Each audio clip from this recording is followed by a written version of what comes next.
The Speaker recognizes Representative Proctor for a motion to adopt the Conference Committee report on House Bill 2437.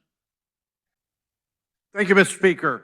So House Bill 2437 has a number of measures for cleaning up our voter rolls. It requires the Secretary of State to periodically use the SAVE database, Systematic Alien Verification of Entitlements database, to compare to our voter rolls to make sure we don't have non-citizens on our voter rolls. It also requires the DMV, whenever somebody moves, whenever somebody gets a driver's license in another state, they are notified that that person's got a driver's license in another state so that they can cancel the driver's license. It requires the Kansas DMV to then notify the Secretary of State. So we have another way to know that somebody's moved.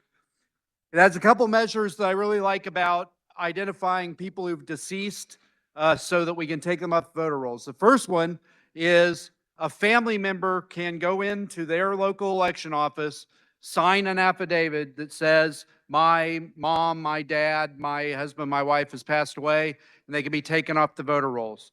Also allows the Secretary of State to work with governmental and non-government agencies to get data to remove people from our voter rolls if they've moved, if they passed away. We've inserted two measures into this. The first one is House Bill 2491, which we heard in this chamber previously. It requires all of the voter registration agencies per the MVRA, KDHE, DCF, that issues Medicaid, food stamps, welfare, to report quarterly the non-citizens that they're giving benefits to, because they're asking people, do you want to register to vote? And we want to make sure that those folks aren't accidentally putting non-citizens on the voter rolls. And then finally, it includes House Bill 2438, which we also heard in this chamber earlier in the year, which gives the Secretary of State the authority to certify the security of online registration websites so that we can protect Kansans' information.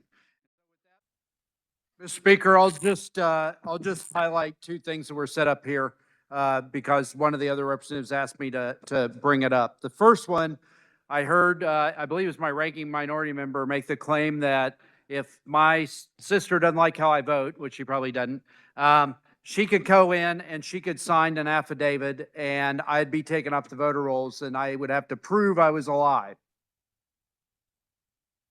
Well, if I go to the polling place and they say, I'm sorry you're not on the voter rolls because we heard you were dead, and I'm standing there and I show them my ID with my name on it and the picture matches, I've proven I'm alive, they're going to give me a provisional ballot and they're going to count it. And then I'm going to be put, at the same time you do the provisional ballot, you do the voter registration form, and you're right back on the voter rolls. I don't know how that is an imposition on a voter for the benefit of being able to take a lot of dead voters off the voter rolls. Right now, we heard in an interim committee, we have more humans 65 years or older on the voter rolls than we have humans 65 years or older alive in the state of Kansas. It's not because our clerks aren't doing a great job. It's not because our Secretary of State's not doing a great job. It's because they don't have these tools. So we're giving them these tools to clean up the voter rolls. The other thing I will say before I close is I get a kick out of it. All last year, we heard non-citizen voting never happens. This is a solution in search of a problem.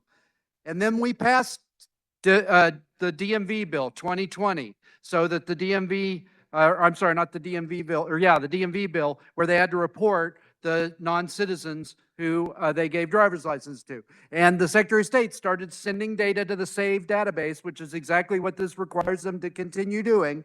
And I'll be darned if we didn't find non-citizens on the voter roll.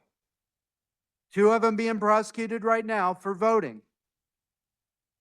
And so now the story is not, it never happens. It's exceedingly rare. How many times is too many times?